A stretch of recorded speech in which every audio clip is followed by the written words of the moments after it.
থানার সিসিটিভি গুলো আগে থেকে পরে পর্যন্ত সিসিটিভি গুলো রাখা হোক, কুলটি যাওয়ার রাস্তার সিসিটিভিটা প্রিজার্ভ করা হোক, রাজারহাট থেকে যে ওই লাউহাটি রোড হয়ে যে আসছে তার সিসিটিভি ফুটেজগুলো প্রিজার্ভ করা হোক এবং আগুন লাগাচ্ছে এই সিসিটিভি ফুটেজটা দেখানো হোক।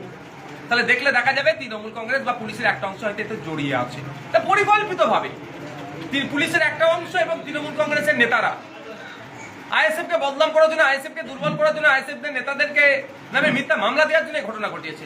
বৈরামপুরে শান্তিপূর্ণভাবে আমাদের ছেলেরা জিজ্ঞাসা করছে, পুলিশ লাঠিচার্জ করলে একাধিক ছেলের মাথা ফাটিয়ে দিল, ছেলেরা খালে লাফ মেরে দিল, পুলিশের উপরে কিছু করেছে? এখানে আমরা ঘটনা কি দেখলাম? এখানে দেখাচ্ছে না কেন পুলিশের গাড়িতে আগুন লাগিয়েছে কে বা বাইকে আগুন লাগিয়েছে কে?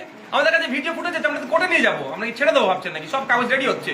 আমাদের নেতৃত্বরা যখন স্টেজ থেকে বলছে রাস্তায় কেউ যাবেন না, তৃণমূলের ছেলেরা ভাঙচুর করছে, আপনারা ভিডিও ফুটেজ করে রাখুন, আর তখন ভিডিওতে দেখা যাচ্ছে যে ধোঁয়া উঠছে।